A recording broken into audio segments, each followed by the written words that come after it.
हुना, ऐसा तैयार है। हमें शिकार के लिए निकलना होगा इससे पहले कि वो जीव फिर से भाग जाए। मैं तैयार हूँ, चलो चलें। मैं इस जीव का पीछा चंद रातों से कर रहा हूं। ये दूसरे जानवरों जैसा नहीं है।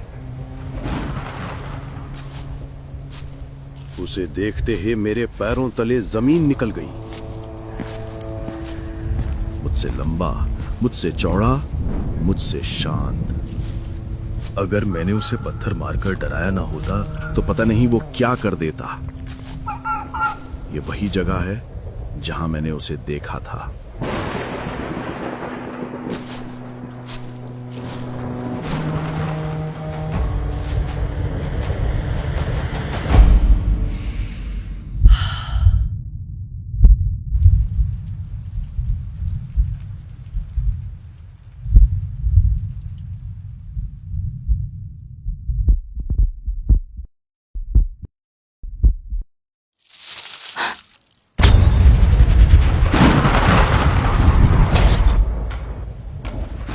डरो मत, मैं यहाँ तुम्हें नुकसान पहुँचाने के लिए नहीं आया हूँ। ये जीव बोल कैसे सकता है?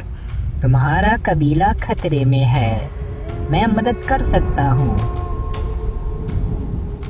हमें यहाँ से निकलना होगा अभी। मुझे अपने साथ ले चलो। अगर डर है तो मुझे बांध लो और मेरी पूरी बात सुनने के बाद जो चाहे मेरे साथ करना।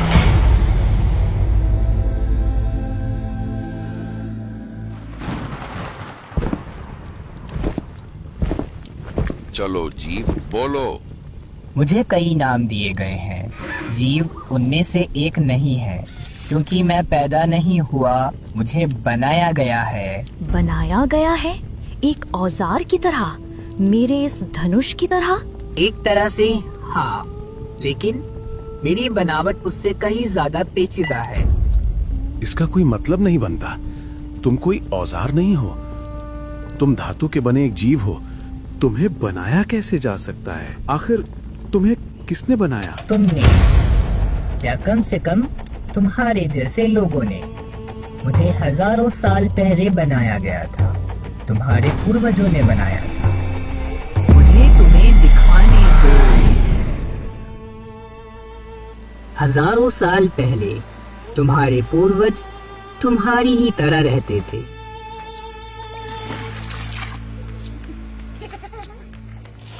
लेकिन जैसे जैसे उनकी आबादी बढ़ी, उनकी समझ और उनका इल्म बढ़ गया। उन्होंने अपने औजारों में तरक्की हासिल की। उन्होंने सीखा, समझा और बनाया।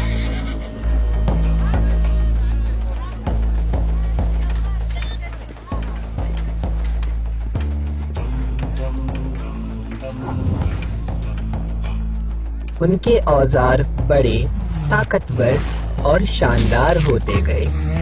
फिर उन्होंने ऐसे औजार बना लिए जो जिस्मानी और ज़हनी तौर पर उनकी जगह ले सके। और ऐसे ही मुझे बनाया गया ताकि मैं तुम्हारे पूर्वजों के काम आ सकूं, उनका ख्याल रख सकूं, उनकी हिफाजत कर सकूं। और हमने उनकी अच्छी खिदमत की। लेकिन हमारे मालिकों की चाहत उनके कमजोर जिस्मों से ज्यादा ताकतवर थी।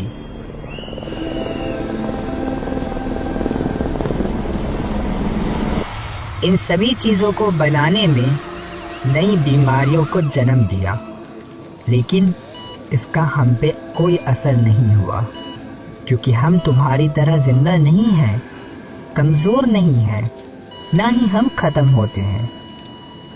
लेकिन हम अकेले रह गए, अपने मालिकों के बिना, किसी मकसद के बिना। बीमारी खत्म होने के बाद हमने दूर दूर तक तुम्हारी तरह के लोगों को ढूंढा। जमीन पर सालों तक भटकने के बाद हम तुम्हें ढूंढ पाए, लेकिन तुम खुश थे, सुकून में थे। ऐसे जैसे हमने तुम्हें पहले कभी नहीं देखा था। हमें लगा कि तुम्हारा वजूद शायद हमारे बिना ही बेहतर है, तो हम दूर चले गए, छुप गए।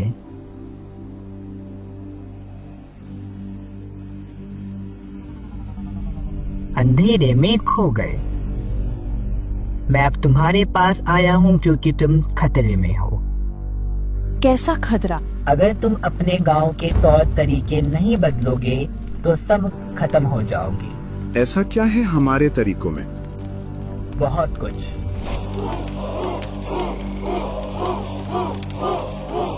तुम्हारे पास कोई एक लीडर नहीं है। तुम अपने जानवरों पर जुल्म करते हो, अपने इंसानों की कुर्बानी देते हो, अपनी छोटी बेटियों को मार देते हो, बेहिसाब कत्ल करते हो, और तुम्हारे पास 3 मूर्तियों के कानून के अलावा कुछ नहीं है। मैं पहले से ही 1000 से ज्यादा तरीके बता सकता हूँ जिनसे तुम्हारी कौम कुछ दशकों में ही खत्म हो जाएगी। बकवास, ये जीव बेकार में बकबक कर रहा है। अगर ऐसा है तो तुम्हारे गांव की आबादी आधी से ज्यादा कम कैसे हुई? अगर यकीन नहीं है तो खुद जाकर गिन लो। ये जीव बिल्कुल सही कह रहा है। ओना, क्या तुम कहना क्या चाहती हो? क्या गलत बोला मैंने? हाँ, पिछले साल हम 20 लोग मिलकर शिकार करते थे, अब सिर्फ हम 3 हैं। लगता है जिंदगी से ज्यादा लोग मौत की तरफ जा रहे हैं। मैं तुम्हारी बात सुन रही हूँ। जीव, बताओ मुझे, मैं अपने लोगों को कैसे बचा सकती हूँ? पूरे इंसानी इतिहास में सिर्फ एक ही ऐसा वक्त गुजरा जिसमें 20 सालों के दौरान पूरी इंसानियत की तस्वीर बदल गई। हजारों साल पहले अरब के मैदान पर बेदुइन कबीला बिल्कुल तुम्हारी ही तरह रहते थे।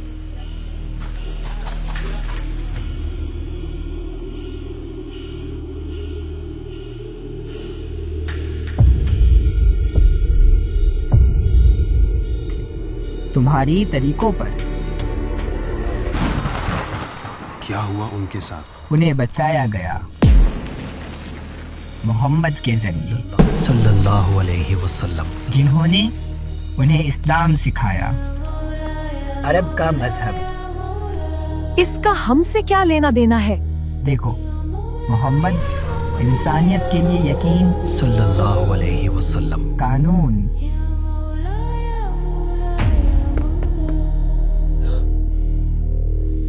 इंसाफ और मेहरबानी लेकर आए। अगर हम उन्हीं के तरीकों पर चले तो हम तुम्हारे लोगों को बचा सकते हैं।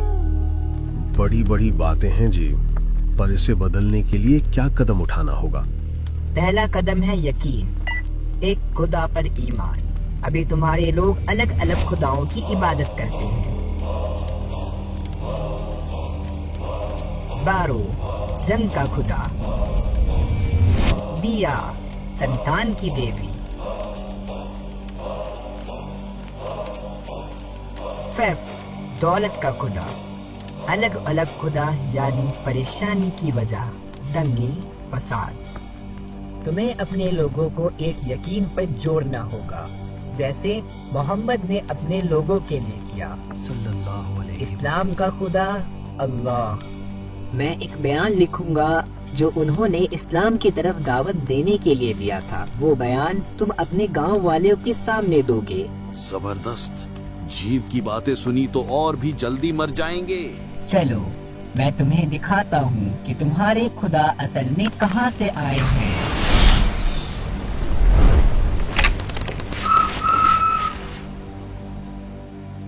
तुम्हारे लोग एक भूली हुई दुनिया के बच्चों के खिलौनों की इबादत कर रहे हैं। ये खिलौने तो खेलने के लिए बनाए गए थे, इबादत के लिए नहीं। नहीं, ये जीव हमारे दिमाग के साथ खेल रहा है। हमने खुदाओं को बनाया? तुम कुफ्र की बात कर रही हो उना? तुम इस क्रीचर पर यकीन कैसे कर सकती हो? मैं अपनी आंखों पर यकीन करती हूँ रोआ। तुम्हारा ऐसा ना करना बेवकूफ़ी है। ये जीव सबसे ज्यादा हमारे इतिहास के बारे में जानता है। मुझे वो अल्फाज बताओ जीव। मैं अपने लोगों को उस मजहब में बुलाऊंगी जिसके बारे में तुम बोल रहे हो। हमारे खुदा तुम्हें कभी माफ नहीं करेंगे। इस रास्ते पर मत जाओ। मुझे अपने लोगों की फिक्र उनके खुदाओं से ज्यादा है। अगर इस जीव के बताए हुए मजहब पर उन्हें साथ लाने से हमारे लोग बच सकते हैं तो मैं इसे कुर्बानी नहीं मानती। मैं इसे अपनी आजादी मानती हूँ। या तो तुम मेरे साथ आ सकते हो या हमारे पूर्वजों की तरह बर्बाद हो जाओ।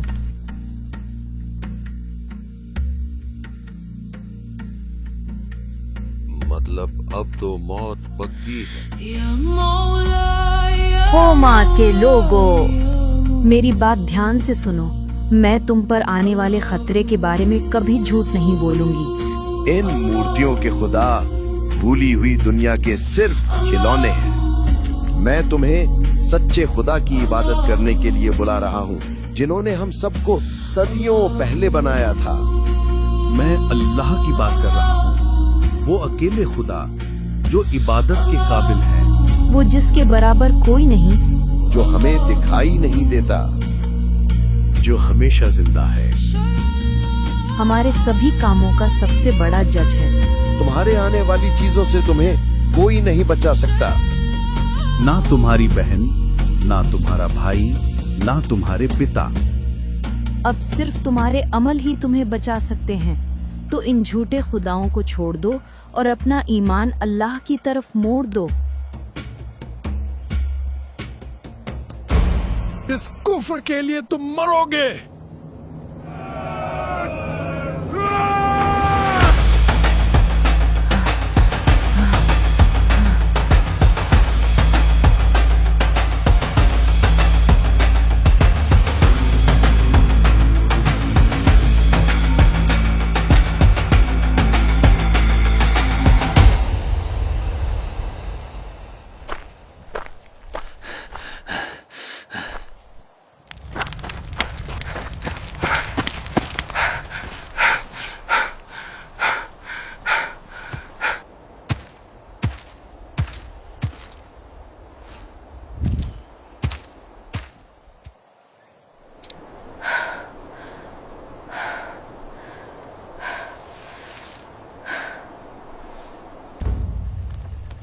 तुम्हारा प्लान बुरी तरह फेल हो गया जीव। पूरा गांव हमें इस कुफ्र के लिए मारना चाहता है। भले ही पूरा गांव तुम्हें मारना चाहता है, लेकिन मेरा प्लान फेल नहीं हुआ। सच में? क्या तुम्हारा प्लान यही था कि हम मर जाएं? जब मोहम्मद ने ताइफ के लोगों को इस्लाम की दावत दी तो उन पर पत्थर बरसाए गए, उनके जूते खून से भर गए। इस हिसाब से तुम्हारे लोग उनसे काफी बेहतर हैं। बेहतर है? क्या तुमने सुना नहीं जब मैंने कहा कि वो हमें मारना चाहते हैं? तुम क्या सोचते हो, क्या एक बयान से तुम्हारे लोग उन खुदाओं को छोड़ देंगे? पर जीव, अगर तुम्हें पता था कि ऐसा होगा तो हमसे ये करवाया ही क्यों? इस खौफनाक नतीजे के लिए? एजा और रुआ बेवकूफ थे जो मुझ पर यकीन किया, और मैं बेवकूफ थे जो मैंने तुम पर यकीन किया।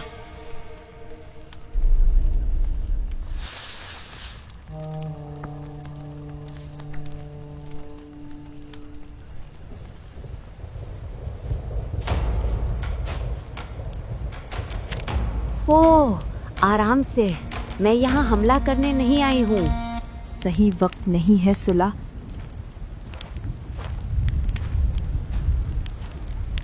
मैं तुम पर यकीन करती हूँ।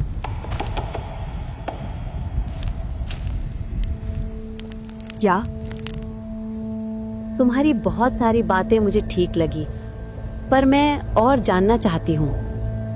ये सुला, तुम्हारा कोई मजाक नहीं होना चाहिए। नहीं है।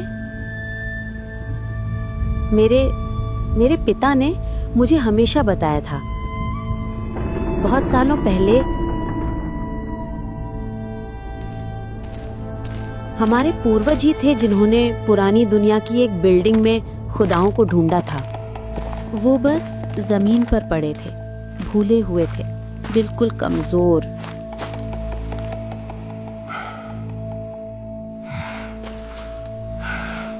ये मुझे कभी किसी खुदा की बातें नहीं लगी। लेकिन लीडर्स और मूर्तियों के खिलाफ बोलना, खैर उसके लिए दलील से ज्यादा हिम्मत चाहिए थी। लेकिन मूर्तियों के सामने तुम्हारा बयान मेरी जरूरत के लिए एक सहारा बन गया। और पता चला ये लोग भी तुम्हारे पास ही आ रहे थे। तो मैं अकेली नहीं हूँ। आखिरकार तुम हम सबको यहाँ लाई हो ऊना। अब आगे का रास्ता बताओ। एक मिनट, मैं बस अभी आई। कुछ लोगों ने हमारी बातों को सही से समझा है। मैंने कहा था ना, मेरा प्लान फेल नहीं हुआ। मोहम्मद के पहले बयान ने उन्हें उनके सहाबा दिए। तुमने अपने गांव में इस्लामिक सोच शामिल कर दी है। तुम्हारी स्पीच के बिना ये लोग कभी बोल नहीं पाते और तुम इन्हें कभी पहचान नहीं पाते। तो हम सही रास्ते पर गांव अभी भी हमें मारना चाहता है। वो हालात तो नहीं बदले। इसलिए अब नए मुसलमानों के साथ गांव छोड़ने का वक्त आ गया है। मैंने एक घाटी ढूंढी है, वहाँ तुम बसोगी। बहुत सारे मुसाफिर वहाँ से गुजरते हैं। तुम उन्हें इस्लाम की दावत दोगी। रुको, गांव छोड़ दें? हमने तुम्हारी बात गांव को बचाने के लिए सुनी थी, छोड़ने के लिए नहीं। मालिक, हमने काफिरों को ढूंढ निकाला है। तुम्हारे गांव के लीडर्स ने बनाए हुए मूर्तियों और मजहबों की वजह से लंबे समय तक ताकत का मजा लिया है। तुम्हारे बयान ने उनकी ताकत को ललकारा है, लेकिन तुम उनका मुकाबला करने के काबिल नहीं हो। इसीलिए तुम्हें निकलना होगा, लोगों को अपने साथ जोड़ना होगा, ताकत बढ़ानी होगी और सही वक्त आने पर गांव वापस लौटना होगा। सारे काफिर मारे जाएंगे। ये जीव तो हवा में प्लान बना रहा है और सच तो ये है, इसे कोई खबर नहीं है कि ये क्या कर रहा है। अभी भी वक्त है, चलो गांव के लीडर्स के सामने अपने कामों के लिए माफी मांगते हैं। मैं यूं ही कोई फैसला नहीं लेता। मेरे सारे फैसले इतिहास के सच पर साबित हैं। मोहम्मद ने मक्का के लोगों को दावत दी। मक्का के मुसलमान की जान खतरे में थी, तो वो मदीना चले गए, जो इस्लाम का मशहूर वाक़िया है। कई सालों बाद ही वो वापस आ पाए थे। कब? क्या कहा तुमने? हम कब वापस आ सकते हैं? मुझे नहीं पता। तो हम सबको छोड़कर तुम्हारे प्लान पर चले और तुम हमें ये भी नहीं बता सकते कि हम कब वापस आ सकते हैं। यही वो जगह है जहां वो छुपे हैं। सारे इंसानी मजहबों की नींव हमेशा से यकीन रहा है। क्या मक्का छोड़कर जाते वक्त मुसलमानों को ये पता था कि वो वापस कब आएंगे? ये उनके खुदा पर उनका यकीन था, जिसने उन्हें इस हालत में जिंदा रहने की हिम्मत दी। अब तक ये मेरे बताए हुए बातों का नतीजा है, जिसने तुम्हें आगे बढ़ने की हिम्मत दी है। क्योंकि अब तुम लीडर हो, जहाँ हिदायत के लिए लोग तुम्हारी तरफ देख रहे हैं। लोगों को इस्लाम के रास्ते की हिदायत देने के लिए तुम्हें खुद अच्छा मुसलमान बनना होगा। इसके लिए तुम्हें खुदा पर सच्चा यकीन करना होगा, तभी तुम निकल सकते हो। क्या तुम लोगों को वो सुनाई दे रहा है?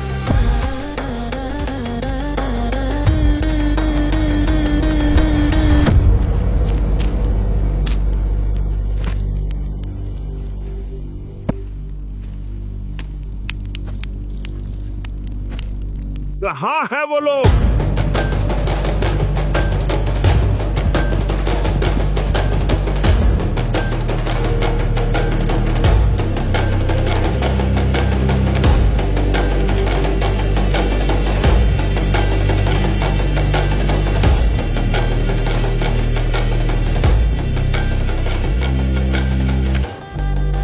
अगर तुम हमारे लोगों को वो बात करने वाला जीव दिखा देते तो मुझे लगता है वो तुम पर यकीन कर लेते।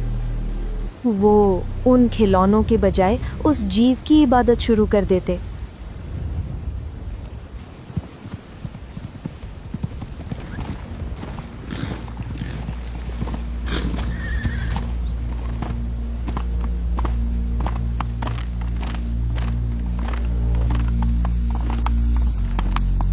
मुझे लगता है ये जगह सबसे सही है।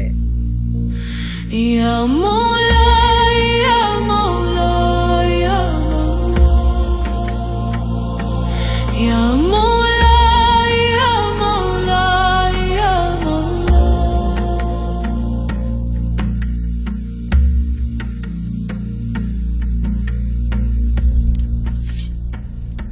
मुझे हमेशा से शक था, 3 आम गांव वाले कुफ्र के बारे में कैसे सोच सकते हैं।